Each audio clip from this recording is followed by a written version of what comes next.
남편과 아이 한 명이 있는 유부녀인 제가 시아버지와 도련님과 한 집에 살면서 일어났던 사건들에 대해 말씀드리고 싶어서요. 저와 도련님과의 관계, 그리고 저를 아껴주시고 제 편이 되어주시는 제가 좋아하는 우리 시아버지와의 사이에서 벌어진 엄청난 비밀들을 생각나는 대로 솔직히 말씀드리도록 하겠습니다. 여러분들이 저에게 욕을 하셔도 다 감사하겠습니다. 한번 들어보시고 제가 천하의 나쁜 며느리고 끼가 많은 형수인지 아니면 우리 도련님하고 시아버지가 여자를 너무 밝히는 그런 사람들인 건지 여러분들이 한번 판단해 주시고 조언을 해주시기 바라며, 그렇다고 나쁜 여자라고 화는 내지 마시고 세상에 사람들이 많이 살고 있으니 이런 일도 있겠구나 하고 가벼운 마음으로 들어주시기 부탁드립니다. 지금부터 제 사연을 본격적으로 시작해 보도록 하겠습니다. 저는 학창시절 때부터 별로 공부에 취미가 없었고 먹고 노는 데만 관심이 많은 약간 날라리 기질이 있는 그런 사람이었습니다. 그래도 남들이 봤을 때 예쁘다고 말을 해주는 그런 20대 후반에 아주 매력적으로 생긴 여자이며 가정주부입니다. 제가 다른 건 몰라도 제 아름다운 미모는 어느 누구하고 견주어도 뒤지지 않는다고 자부하고 살아가는 중입니다. 아이가 있는 엄마지만 아이한테는 정말 최선을 다해도 스트레스 받은 건 풀 곳이 없더라고요. 그래서 한 번씩 시내를 나가거나 클럽으로 나가서 스트레스를 풀곤 하는데, 솔직히 그냥 놀고만 오려고 해도 많은 남자들이 저를 한번 꼬셔서 어떻게 해보려고? 해볼래? 하며 저에게 대시하는 남자들이 많더라고요. 이건 1급 비밀인데요. 저는 남자친구는 없지만 남편이 저를 만족시켜주지 못할 때는 클럽으로 가서 제가 마음에 드는 남자를 골라 하룻밤도 종종 즐기는 약간 바람기가 다분한 그런 여자입니다. 저보고 이상한 여자라고 생각하시겠지만 남자들만 여자들과 즐기라는 법이 있나요? 저는 그렇게 생각하지 않고 남편 모르게 얼마든지 여자도 즐길 수 있다고 생각하거든요. 남편에게 솔직하게 클럽에 가서 놀다 온다고 말을 하면 잘 놀다 와. 애는 내가 봐줄게. 스트레스도 풀어야지. 근데 마누라야 부탁하는데 하룻밤은 절대 하지 말아라. 하고 저에게 말을 해요. 근데 저는 남편 말은 절대 듣지 않고 제가 하룻밤 하고 싶으면 그날 반드시 하고 와요. 여자도 내색하지는 않지만 하고 싶을 때가 많거든요. 제 남편은 여전히 클럽에 가서 춤만 실컷 추다가 오는 줄로 알고 있어요. 친정집은 아버지께서 사업을 하셨는데 제가 중3 때 잘 되었던 사업이 아버지 친구에게 사기를 당하는 바람에 하루아침 부도가 나버려 그 뒤로 아주 어렵게 살아왔었어요. 제가 결혼하기 1년 전에 우리 아버지는 지병으로 고생을 하시다가 그만 세상을 하직하고 마셨습니다. 그러니 아버지가 돌아가시고 1년 동안은 저희 집안은 정말 어려웠어요. 그래서 저는 별 수 없이 저를 죽어라 쫓아다니던 현재의 남편과 결혼하게 되었습니다.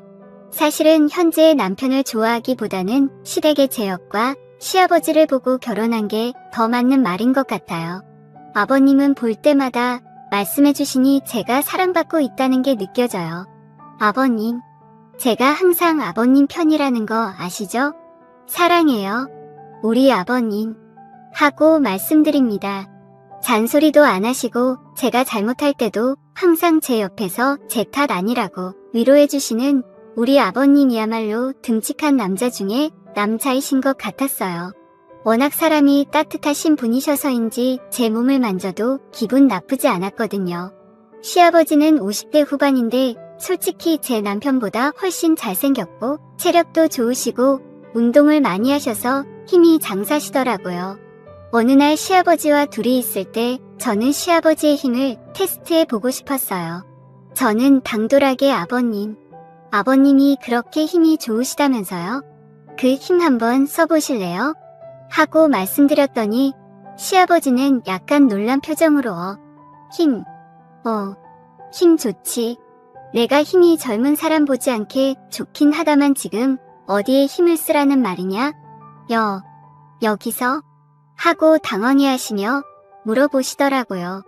그냥 아무 생각 없이 힘이 얼마나 센지 확인하고 싶었던 것뿐인데 이상한 생각을 하면서 당황해하시는 시아버지를 보니 너무 귀여워서 저도 모르게 양쪽 볼을 손으로 쓰다듬어 줄 뻔했습니다. 아버님, 이상한 생각하지 마세요. 그건 아니니까 착각하지 마시고요. 우리 아버님 은근 귀여우시다니까. 아버님, 한번 엎드려 보세요. 이렇게, 손을 이렇게 하시고, 딱 이렇게 가만히 계셔 보세요. 하며 자세를 잡아드렸습니다. 시아버지는 시아비를 엎드려 뽀짝을 시키는 며느리는 세상에 없을 거라고 궁심되셨지만 몸은 그 자세를 해주셨어요. 시아버지의 탄탄하고 넓은 등에 얇은 원피스밖에 안 입은 저는 양 발을 벌리고 시아버지 등에 앉았습니다. 그러면서 시아버지에게 푸시업을 20번만 해보라고 말씀을 드렸고 시아버지는 그 정도는 누워서 떡 먹기라고 하시며 저를 등에 태우고 푸시업 20개를 빠른 속도로 하시는 겁니다. 정말 시아버지의 힘은 대단했어요. 상상 그 이상이어서인지 놀람의 연속이었거든요.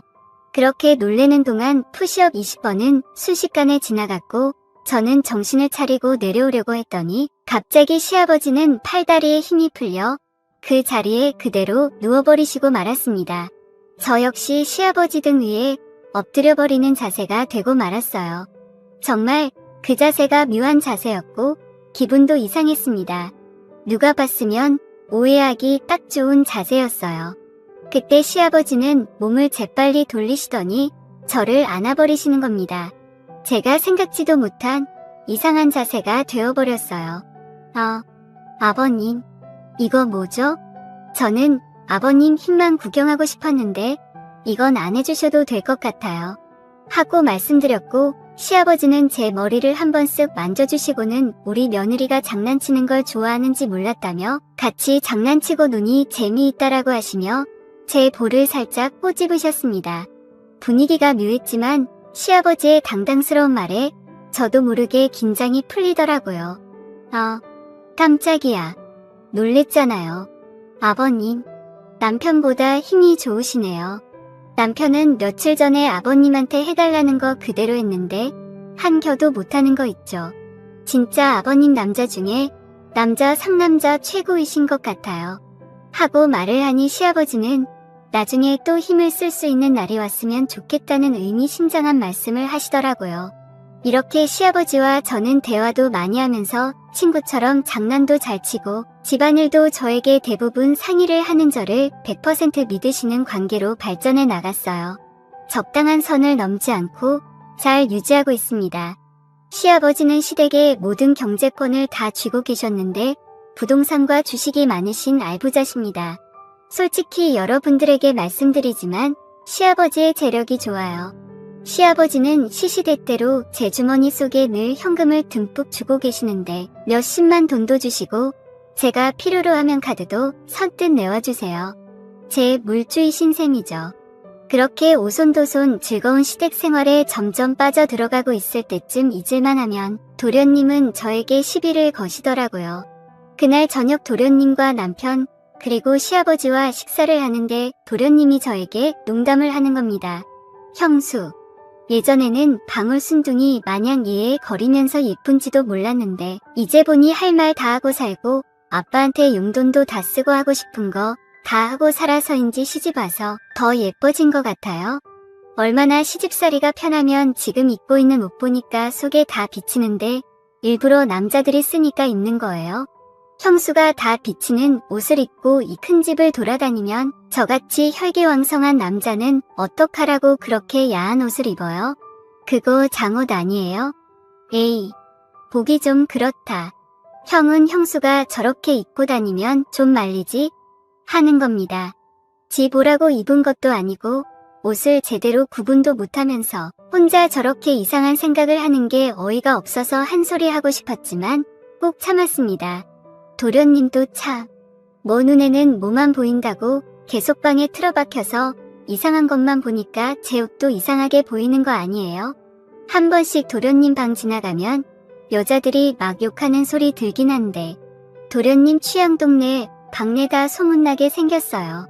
그리고 이거 장옷같이 생긴 원피스고 이게 다 비치는 정도면 전 집에서 두꺼운 후드티라도 입고 다녀야겠어요. 하고 반격했습니다. 도련님은 저에게 또 시비 걸려고 준비하고 있길래 시아버지는 내가 내 형수 옷을 사줘본 적도 없으면서 보기 이상하면 안 보면 되는 거지. 내 형수 옷 입는 거 가지고 시비 걸지 말고 밥이나 조용히 먹으라 하시며 도련님에게 야단을 치셨어요. 도련님은 저게 어딜 봐서 보기 좋은 옷이냐며 아빠가 그렇게 형수를 감싸고 도니까 형수가 이상한 옷 입는 거 아니냐며 갑자기 남편에게 아빠가 형수 보는 눈빛이 이상하던데 형도 느끼지 않았냐며 이상한 소리를 하더라고요. 그 말을 들은 제가 다 부끄러웠어요. 다행히 남편은 시아버지께서 제가 이쁘니까 보는 거지 다른 감정 없다면서 조용히 밥이나 먹으라고 도련님에게 한 소리를 하더라고요. 도련님은 어쩔 때는 제 옆에 와서 은근히 잘해주다가 갑자기 자기 혼자 기분 나쁘면 저렇게 시비를 걸고 하는데 무슨 놀부심인지 알다가도 모를 정도예요. 시댁의 권력자는 시아버지신데 시아버지는 아까도 말씀드렸다시피 부동산 임대업도 하시고 전국에 빌딩이 여러 개가 있고 그 외 부동산도 많으세요. 저는 잘만 하면 시아버지의 재력으로 부도가 나서 망해버린 우리 친형집을 이렇게 세울 수 있겠다는 당돌한 생각을 했습니다. 죽었다 깨어나도 제 남편을 통해서는 할 수가 없는 일일 것 같았어요. 시아버지께서 50대라 아직 젊으셔서 90까지 사신다면 30년 이상은 같이 있어야 남편이 상속을 받는데 그때까지 가면 우리 엄마도 세상을 떠나실 것 같다는 생각이 들더라고요. 다 떠나버리면 돈이 무슨 소용이 있겠어요. 남편은 시아버지의 말이라면 꼼짝 못합니다. 시아버지께서 불고덩이라도 들어가라면 들어갈 그런 사람이거든요. 시아버지 시동생보다 체격도 작았고 체력도 터무니없이 약한 남자예요. 저는 한창 나이다 보니 그것을 무척 좋아하는데 남편은 밤마다 개업하는 곳 앞에 있는 풍선 마냥 비실비실 거리니 늘 불만이 많았습니다. 분위기를 잡아봐도 피곤하다고 말하기 일쑤였고 만약 겨우 잠자는데 성공하면 몇 분 하다가 힘들다고 픽 쓰러지더라고요. 전 토끼랑 결혼한 줄 알았습니다. 그의 반면에 시아버지와 시동생은 힘이 넘쳐나다 못해 주체가 안 되는 것 같았어요. 시아버지는 그때까지도 젊은 여자와 연애를 하셨고 항상 시아버지 주변에는 여자가 많은 것 같았어요. 시동생 역시 혼합형이었고 성격도 좋고 완벽한 남자였습니다. 시아버지와 같이 회사에서 일하고 있었고 부사장이라서인지 늘 어깨에 힘이 빡 들어가 있었어요. 저는 시아버지로부터 빌딩을 받아 빌딩주가 되는 게 제 목표입니다. 어느 날 사랑채에서 시아버지께서 술 한잔 하자고 말씀을 하셨고 저는 이 기회를 잡아야겠다는 생각으로 시아버지와 단둘이 술자리를 갖게 되었습니다. 저는 시아버지가 좋아하는 그 잠옷 같은 원피스 차림으로 술을 마시게 되었고 그때 그 큰 집에는 아무도 없었습니다.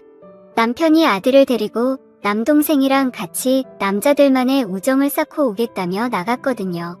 그런 우정은 안 싸워도 되니 우리의 사랑을 쌓아보자고 말을 했더니 그건 언제든지 할 수 있다며 얼버무리고 빛의 속도로 나가버리더군요. 그때 저는 제 인생에서 자식은 아들 하나로 결정 나버린 게 눈에 보였습니다. 시아버지는 저에게 이 큰 집 살림을 다 맡아서 사느라 우리 며느리가 고생이 많다면서 오늘 코가 삐뚤어지게 마셔보자고 하더라고요. 그러면서 저번에 내가 내 등에 탔을 때 정말 기분이 묘했다고 하시며 갑자기 손을 잡으시는 겁니다. 그렇게 저희들은 이런저런 이야기를 나누었고 시아버지는 술에 취해가니 뭐 필요한 거 있냐고 물어보시길래 당돌하게 필요한 거 있다고 말씀드렸어요. 시아버지는 진작 말하지 그랬냐고 하시며 본인에게는 가을날에 떨어지는 낙엽처럼 돈이 많다고 하시며 내가 원하는 대로 다 해주겠다고 하셨고 들어주는 대신 요구 조건을 말씀해 주시더라고요. 솔직히 시아버지의 요구 조건은 별거 아니었습니다. 자기가 필요로 할 때 친구로서 옆에만 있어 달라는 거였어요. 그러면서 돈이 얼마나 필요하냐고 여쭤보셨고 저는 시아버지 귀에 대고 원이에요. 아버님 너무 많죠? 너무 많다고 생각이 드실 수도 있지만 제가 부탁할 수 있는 사람이 남편도 아니고 아버님밖에 없는 거려. 제가 아버님 친구로서 항상 옆에 있을 테니 이 부탁 들어주셨으면 좋겠어요. 아버님, 들어주실 거죠? 하고 말씀드리니 걱정 말라고 하시며 사랑채 금고에서 수표로 제가 말씀드린 금액을 내어주시는 겁니다. 저는 감사하다고 시아버지 볼에 뽀뽀를 했더니 시아버지 역시 저를 안아주셨고 저와 시아버지는 그렇게 사랑채에서 사고를 치고야 말았습니다. 그 순간 저는 시아버지의 여자가 되어가고 있는 것을 느낄 수 있었어요. 저는 술이 취한 김에 시아버지에게 요구를 더 해버리고 말았습니다. 저에게 그 많은 빌딩 중에 하나만 달라고 하며 건물주가 되고 싶다고 말을 하니 그렇지 않아도 저와 우리 아들 앞으로 준비해놨다고 말씀을 해주시는 겁니다. 깜짝 놀랐어요. 그렇게까지 저를 생각하고 계실 줄은 몰랐거든요. 저도 모르게 사랑한다는 말을 해버리고 말았고 시아버지는 내가 내 여자가 되어줘서 고맙다며 제 머리를 쓰다듬어 주셨습니다. 저는 그날 그간 참아왔던 모든 것들이 활발산처럼 터져버리고 말았습니다. 시아버지는 정말 남자 중에 멋진 남자였습니다. 저는 남편이 있는데 이게 도덕적으로 말이 안 되는 일이 벌어지고 있었어요. 어느 날 남편은 제가 어딘지 모르게 이상하다고 하면서 아버지가 저를 대하는 게 마누라 대하듯이 다정스러워 보이던데 눈에서 꿀 떨어지는 줄 알았다며 아버지와 무슨 일 있는 거 아니냐고 따지듯이 묻는 겁니다. 그러면서 돈에 대해 애착이 많은 여자인 건 알고 있는데 솔직히 우리 집 재산 때문에 나하고 결혼한 거 아니냐고 말을 하는데 뜨끔했지만 맞는 말이기 때문에 저는 더 이상 숨길 필요가 없다고 생각했고 시아버지와의 관계에 대해서 있는 그대로 말을 해주었습니다. 돈도 물론 좋지만 나를 믿어주고 나에게 모든 것을 맡기고 모든 걸 주려고 하시는 아버지를 남자로서 좋아하게 되었다고 말을 하니 너무 큰 충격을 받았는지 더 이상 말을 잇지 못하더군요. 그러면서 남편은 아버지하고 그렇게 될 줄 알고 있었는데 대놓고 말을 하니 놀랬다고 하면서 이제 어쩔 거냐고 물어보더라고요. 조용히 이혼해주면 이 집에서 나갈게. 그리고 그 이후의 일은 그때 가서 생각하려고 하고 남편에게 말했습니다. 남편은 아버지하고 관련된 일들은 더 이상 큰 소리 내지 않았고 알았다고 하며 그 순간에도 아버지에게 자기 험담은 하지 말고 이야기 잘 해주라 하며 부탁을 하더군요. 아마 물려주실 재산 때문에 그렇게 말하는 것 같았어요. 화를 내며 자기한테 돌아오라고 자기도 어느 정도 재산이 있으니 그 정도면 시아버지 도움 없이도 잘 살 수 있을까라고 해줄 줄 알았는데 조금은 씁쓸했습니다. 이런 남자를 믿고 결혼한 제가 바보 같았어요. 그 일이 있은 후 어느 날 도련님은 저에게 오더니 제 귀에 대고 형수 아버지하고 사고쳤다며 나랑도 사고쳐볼까? 하며 저를 갑자기 건드렸습니다. 시동생은 완벽한 남자인데 은근히 나쁜 남자 기질이 있는 것 같았어요.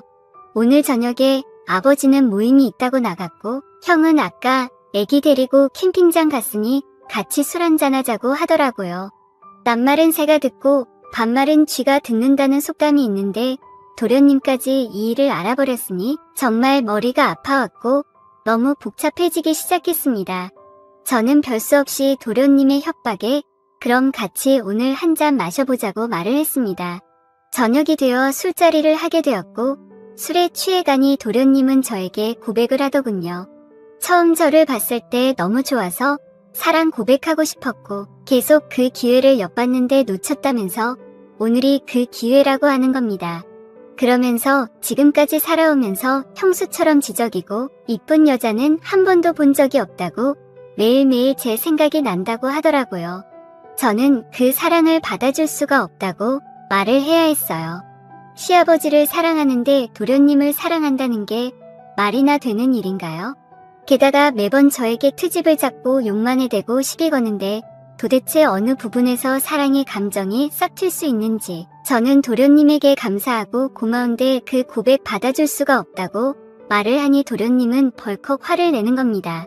아버지 사랑을 받아주고 젊은 나의 사랑을 무시하냐면서 자기가 돈이 없어서 그러는 거 아니냐며 막무가내로 제 손을 잡고 자기 품으로 확 끌어당기더라고요. 자기 사랑을 안 받아주면 시아버지와 저의 관계에 대해 저희 집 식구들이랑 친척들 모두에게 다 소문낼 거라고 했습니다. 저는 이 상황이 너무나 어이없었고 어떻게 수습해야 할지 답이 안 나왔어요.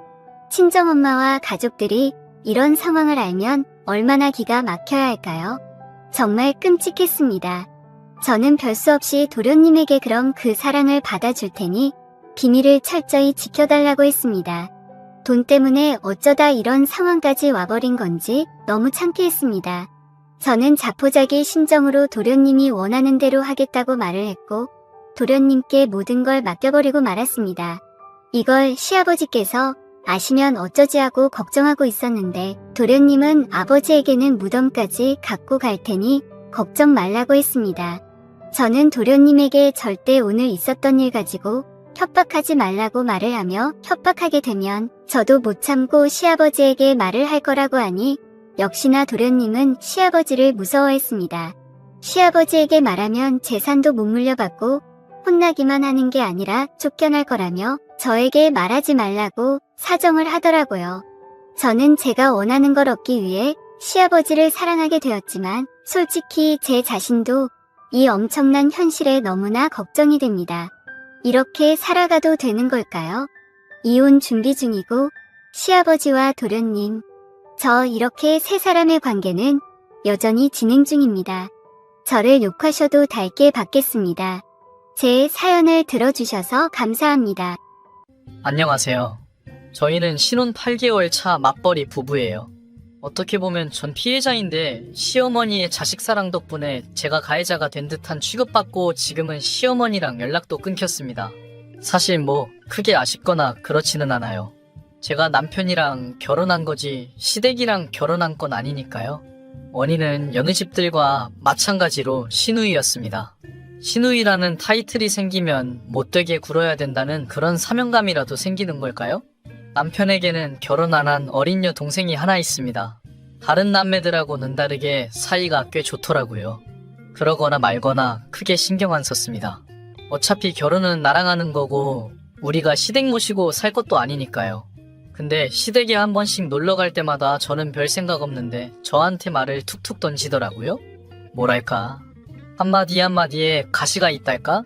저희는 한 달에 한 번 정도 시댁에 밥 먹으러 가는데 그때 그 사건이 있기 전까지만 해도 시어머니는 저랑 엄청 애틋한 사이는 아니어도 꽤나 친절하셨어요. 그날도 시부모님의 부름에 시댁에 도착했는데 시누이만 있고 두 분은 장 보러 가서 아직 안 오셨더라고요. 때마침 남편에게 전화가 왔는데 장 보러 가신 김에 쌀이랑 물이랑 사야 해서 차 끌고 데리러 오라고 하더라고요. 그래서 남편이 저보고 쉬고 있으라며 시부모님 모시러 간다고 출발했죠. 저랑 시누이가 가깝거나 그렇게 친했던 사이도 아니어서 저는 남편이 총각대 쓰던 방에 들어가서 누워 있었습니다. 눕자마자 잠이 쏟아져서 잠들랑말랑 하는데 시누이가 문을 벌컥 열고 들어오더라고요. 그래서 왜 그러냐고 무슨 할 말 있냐고 물어보니 어이없는 소리를 하더라고요. 제가 남편 총각대 흔적 뒤져보나 해서 들어왔다면서요. 이미 알 거 다 아는데 뭘 뒤져보냐고 했습니다. 그랬더니 아주 흥미로운 얼굴을 하고는 오빠 과거가 얼마나 현란한지 모르시는 것 같다면서 자리 잡고 앉더니 떠들기 시작하더라고요. 오빠랑 결혼까지 생각했던 전 여친이 있었는데 알고 있냐고 하더라고요. 물론 다 알고 있습니다. 저랑 오래전부터 아는 오빠 동생 사이로 시작해서 각자 연애 상담도 많이 해줬었거든요. 결혼 준비하다가 오빠가 조건 미달로 그쪽 집에서 까인 거 얘기하는 거냐고 다 알고 있다고 얘기하니 자꾸 더 디테일한 얘기를 하나씩 꺼내더라고요. 순간 얘가 나한테 원하는 게 뭘까? 내가 듣고 열받아서 어쩔 줄 몰라 하길 원하는 건가? 그냥 나 엿먹이고 싶은 걸까? 하는 생각이 들기 시작했습니다. 전에 만나던 언니네 집이 건물이 몇 개가 있고 그 언니는 의사였다는 둥. 쉬지 않고 이어나가더군요. 그러면서 그 언니는 거의 반며느리나 다름없었다며 오빠가 없어도 주말마다 와서 우리랑 놀다가 오빠 방에서 자고 갔다는 얘기도 하더라고요. 물론 큼직큼직한 얘기만 알았지 이런 디테일한 얘기들은 들은 적 없었기에 짜증은 나지만 제가 짜증나는 걸 원하는 것 같아서 대수롭지 않은 척했습니다. 그 여자가 진짜 오빠랑 결혼하고 싶었으면 임신을 하던 집에서 뛰쳐나오던 하지 않았겠냐고 그냥 그만큼 안 사랑했던 거라고요. 그러다가 저도 문득 시누이를 한번 떠봐야겠다는 생각이 들어서 소설 한번 썼습니다. 여자끼리니까 얘기해주는 거라며 저도 사실 결혼 전제로 동거까지 한 남자가 있었는데 결국은 갈라서고 충격받아서 아무도 안 만나려고 했는데 오빠가 하도 매달려서 만나서 결혼까지 하게 됐다고요. 신우이는 아주 흥미로운 걸 들었다는 듯이 자꾸 꼬치꼬치 캐묻는데 제가 구체적인 것까지는 얘기 안 해주고 대충 지어내서 얘기해줬습니다. 그때 때마침 남편이 시부모님 모시고 집에 도착했고요. 시어머니는 밥 다 될 때까지 좀만 기다리라고 하셔서 저는 남편 방에서 남편이랑 기다리고 있었습니다. 신우이는 시어머니랑 같이 식사 준비를 했고요. 그리고 1시간쯤 지났나 밥상에 다 같이 둘러앉았는데 시어머니가 저한테 퉁명스럽게 말씀하시더라고요. 결혼 전에 동거했던 사람이 있다는 게 사실이냐고요. 그래서 무슨 말씀이냐고, 돈 모으느라 시골리기 직전까지 부모님 집에서 살았는데 무슨 동거냐고요. 그랬더니 신우이가 아까 자기랑 있을 때 얘기해주지 않았냐고 하더라고요. 그래서 저는 아가씨가 자꾸 오빠 과거 얘기하니까 나도 뭐라도 얘기해줘야 될 것 같아서 그냥 아무거나 지어낸 건데 그걸 그렇게 사실인 것처럼 퍼뜨리면 어떡하냐고 웃으며 지적했습니다. 그러면서 남편을 째려보고 그럼 오빠 전 여자친구가 이 집에 와서 며느리처럼 놀다 가고 자고 간 거는 다 사실인 거냐고 물었더니 밥상 분위기가 싸늘하게 얼어붙었습니다. 그러다가 남편이 동생한테 쌍욕을 하더라고요. 미쳤냐고, 남이 가정 파탄 내려고 작정했냐면서요. 시아버지도 무슨 생각으로 사는 거냐며 혼내시고요. 신우이는 똥 씹은 표정으로 여기저것이 날아오는 질타를 몸으로 다 받고 있었습니다. 남편은 정말로 화가 많이 났는지 동생한테 욕을 하고 제 팔을 붙잡고 집에 가자며 나왔습니다. 그래서 남편에게 화 많이 났냐니까 미안하다며 동생이 왜 저러는지 모르겠다고 하더라고요. 그래서 제가 한참이나 깔깔거리고 나서 얘기해줬습니다. 나 아무렇지 않은데 신우이가 먼저 나 자극하길래 엿먹으라고 머리 한번 굴린 거라고요. 그래서 본인이 본인 꾀에 넘어간 거라고요. 남편은 그제서야 저한테 그런 거냐며 안도의 한숨을 내쉬더라고요. 그래서 제가 얘기해줬습니다. 네가 과거에 누굴 만났던 결국 마지막으로 널 낚아챈 건 나라고. 내가 최후의 승자인데 내가 패자들이 누군지 궁금할 필요가 있냐고요. 남편이 멋있다며 한참이나 웃더라고요. 그리고 다음 날이었어요. 시어머니에게서 전화가 오더라고요. 전화 받고 나서 좀 당황했습니다. 시어머니가 오히려 신우이 편을 들더라고요. 아니, 어떻게 보면 당연하죠. 딸이니까요. 저한테 말씀하시더라고요. 그냥 좀 당해주지, 그걸 못 참아가지고 오빠한테 욕먹고 아빠한테 혼나게 만드니까 속이 후련하냐면서요. 다음에 오기 전까지 꼭 신우이한테 사과하고 풀고 왔으면 좋겠다고 하시더라고요. 그걸 옆에서 듣고 있던 남편이 제 핸드폰 낚아채더니 시어머니한테 말씀드리더라고요. 말도 안 되는 소리 하지 마시라고요. 왜 거기서 걔 편을 드냐고요. 사과를 하면 걔가 해야지. 제가 왜 사과를 하냐면서 신우이가 저한테 사과하라면 남편이랑 저랑 둘 다 시댁 안 갈 거라고 하더라고요. 제가 참 남편을 잘 골랐다는 걸 다시 한번 느꼈습니다. 그렇게 전화 끊고 나서 시아버지한테도 전화가 오더라고요. 또 혼나는 건가 했는데 전화를 받아보니 시아버지께서는 저한테 미안하다고 하시더라고요. 자기가 가정교육 잘 못 시켰다면서 우리 집 여자들이 좀 유별나다가 미안하다고 하시더라고요. 어제 밥도 못 먹고 가서 어쩌냐면서 남편하고 맛있는 거 사 먹으라고 하시더라고요. 전화 끊고 나서 보니까 시아버지가 30만 원 보내주셨네요.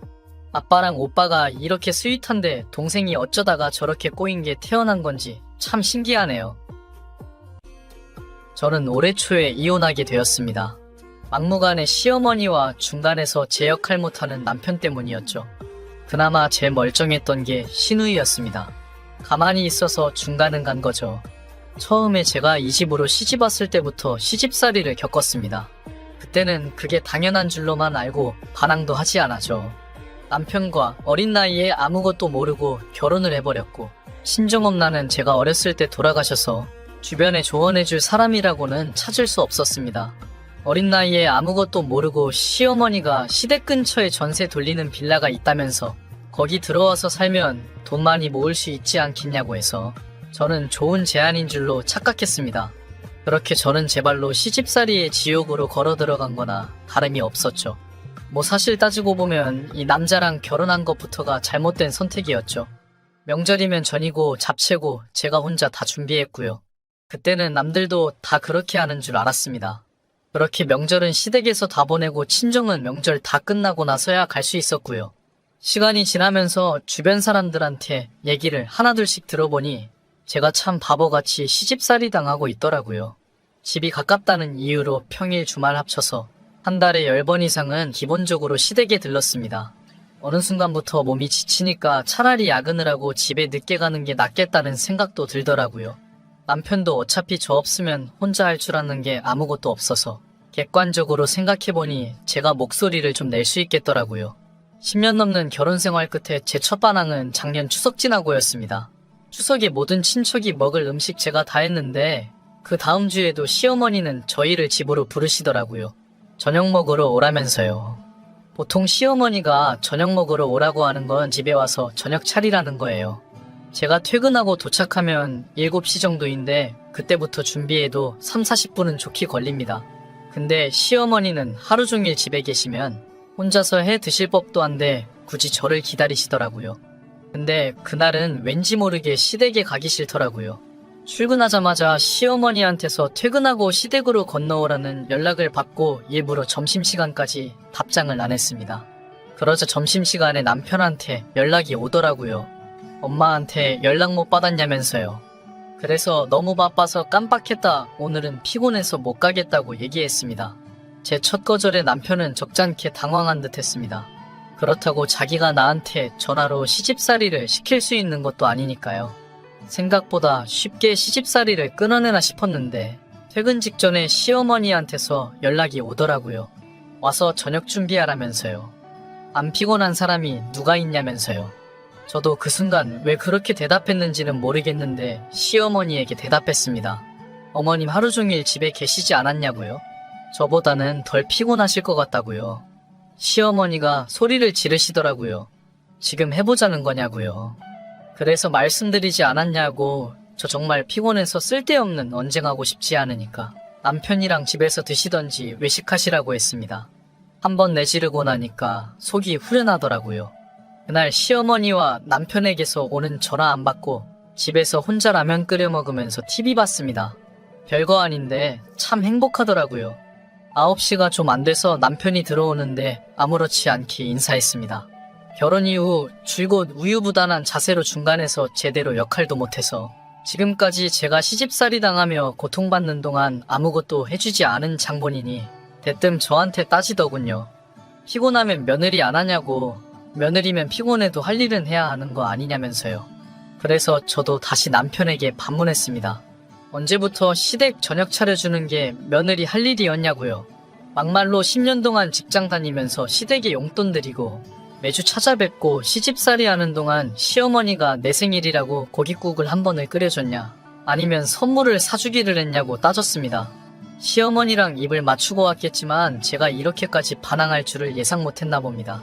남편은 아니, 그래도 늘상 하던 일이니까 당신이 해줘야지. 안 그러면 누가 하겠냐며 말을 더듬더라고요. 당신 엄마도 다른 집 며느리로 오랜 세월 보냈는데 밥 한 끼 혼자 못 차려 먹냐고. 그럼 아침 점심은 굶고 계시냐니까 아무 말도 못 하더라고요. 그렇게 며칠 후 시누이한테서 연락이 왔습니다. 시누이는 그래도 좋게 좋게 얘기하더라고요. 자기 엄마가 시집살이를 오래 당해서 이제는 좀 대접받고 살고 싶어서 그러는 거니까 이해 좀 해달라면서요. 그래서 10년 동안 이해해드린 것 같은데 제가 얼마나 더 해드려야 되냐니까 아무 말 못하더라고요. 본인도 다른 집 며느리이면서 저보고 자기 엄마 종노릇 좀 해달라고 하는 게 말이 안 되는 거니까요.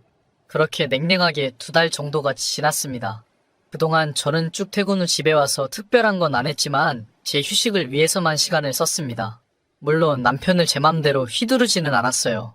시댁 가서 밥 먹고 싶으면 먹고 오라고 했고 집에 와서 먹을 거면 집에 와서 먹으라고 했습니다. 저는 아무 말도 안 했는데 오히려 그게 더 죽을 맛이었겠죠. 시댁에 가면 어머님이 제 욕하셨을 텐데 아무래도 자기 아내 욕 듣는데 편하지는 않았겠죠. 편했을 수도 있고요. 그러다가 연말이 되어서 저는 남편에게 얘기했습니다. 그동안 매년 구정과 신정을 전부 시댁에서 보냈으니 올해부터는 친정으로 가겠다고 했습니다. 남편에게 결정권이 있는 건 아니었고 그냥 제가 통보한 거였죠. 그리고 남편은 당연히 시어머니한테 전달할 거고요. 아니나 다를까 시어머니께서 다음날 전화하시더군요. 2달 만에 통화했지만 듣기 싫은 목소리는 여전했고요. 시어머니가 전화하신 요지는 여자가 결혼했으면 출가회인인데 명절에 시댁을 안 오고 친정을 가는 게 말이 되냐며 풀어줬더니 정신 못 차리냐고 하시더라고요. 아침부터 기분이 상당히 불쾌했지만 정중하게 대답했습니다. 제가 보낸 10년의 모든 명절에 시누이가 함께 했는데 그건 어떻게 설명하실 거냐고요. 시누이가 오는 거면 저도 제 친정으로 갈 거고 시누이가 안 오면 제가 시댁으로 가는 게 맞는 거 아니냐며 설마 딸은 딸이니까 하면서 말도 안 되는 걸로 우기시는 거냐고 선수 쳤더니 어디서 따박따박 말대답이냐며 소리를 지르시더라고요. 그러거나 말거나 저도 제 할 말만 했습니다. 말일에 내려가서 자고 신정당일에 집에 올 거니까 그 주말에 시간 내보겠다고요. 사실 어머님도 저 별로 안 보고 싶으실 텐데 그냥 남편만 보내면 되는 거 아니냐고 했습니다. 제가 욕을 한 것도 아닌데 어머니는 무슨 심한 욕 들으신 것처럼 저한테 욕설을 퍼붓더라고요. 저는 제 의사 전달했으니 전화를 끊었습니다. 그날 저녁 남편이 시댁에 들렀다 오더니 시어머니한테 무슨 세뇌를 당한 건지 집에 오자마자 저한테 소리를 지르더라고요. 네 맘대로 할 거면 혼자 살지 왜 시집 왔냐면서요. 10년 동안 가슴에 품고만 있었는데 처음으로 남편한테 질렀습니다. 나 어려서 아무것도 모르는데 결혼하면 다 해줄 것처럼 꼬셔서 결혼해놓고 네가 나한테 해준 게 시집살이 방관한 거 말고 뭐가 있냐고요. 남편은 아무 말 못하더라고요. 내가 내 삶 살겠다는데 왜 니네 가족이 그걸 좌지우지하려고 하냐고. 상식적으로 그게 맞는 것 같냐니까 아무 말 못하더라고요. 내가 그렇게 안 입고 오면 그냥 이혼하자고 했습니다. 사실 이 말을 뱉어놓고 저도 놀라긴 했습니다.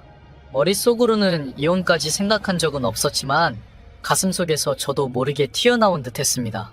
남편도 제가 세게 나가니까 지기 싫었는지 이혼하자고 하더라고요. 그래서 저도 그 다음날 짐 싸들고 친정으로 향했습니다. 남편은 혼자서 살림을 해본 적이 없어서 세탁세제를 어떤 걸 사서 얼만큼 넣어야 하는지도 모를 거예요. 그래서 시어머니한테 이혼 얘기 숨기려고 해도 숨길 수도 없었죠. 며칠 지나지 않아서 시어머니가 전화하셨어요. 자기 아들 이혼남 만드는 건 그래도 싫으셨나 봐요. 근데 시어머니가 끝까지 저한테 말실수 하시더라고요. 이번만 용서해 줄 테니까 다시 들어오라는데 누가 누굴 용서한다는 건지. 그때 저한테 사과만 했어도 제가 다시 생각해 볼 용의가 있었는데 덕분에 마음 정리가 깔끔하게 끝났습니다. 제가 시집 갈 때 비록 아무것도 못 해갔지만 10년 동안 매달 시어머니에게 용돈 드린 것만 대충 계산해도 5천만 원 정도 되더라고요. 남편과 나중에 아이 낳으면 쓰려고 모은 돈이 1억 정도 있었는데 남편에게 시어머니 용돈 드린 거랑 그동안 내가 살림다 하고 시집살이 당한 거 하면 1억도 부족한데 그냥 깔끔하게 이거 제가 가져간다고 했더니 알았다고 하네요. 이변 없이 모든 과정을 거치고 마지막으로 구청 가서 이혼 신고하고 남편과 인사하고 헤어졌는데 그날 저녁 시어머니한테 전화 오더라고요. 1억을 제가 왜 갔냐면서요. 며느리가 시집살이 하는 건 당연한 거고 시부모 용돈 드리는 것도 당연한 건데 그게 무슨 벼슬이라고 자기 아들이 힘들게 모은 돈을 제가 다 가져가냐며 고래고래 소리 지르시더라고요. 마지막까지 정신 못 차리고 시짜질 하시는데 제가 뭐 한다고 같이 맞불 놓고 싸우겠어요. 그냥 깔끔하게 이미 합의했으니 끝이라고. 그리고 당신 같은 사람 거지 같은 시집살이 다 받아주고 용돈까지 주는 게 당연한 일 아니니까 그렇게 말하지 말라고 했습니다. 그동안 나한테 했던 만큼 너도 덜도 말고 당신 딸이 받았으면 좋겠다고 말하고 차단해버렸습니다. 혹시나 저처럼 어린 나이에 결혼해서 아무것도 모르고 시집살이 하시는 분들이 꼭 봤으면 좋겠어요. 당연한 시집살이는 어디에도 없습니다. 부당함을 느끼면 꼭 목소리 내셨으면 좋겠네요.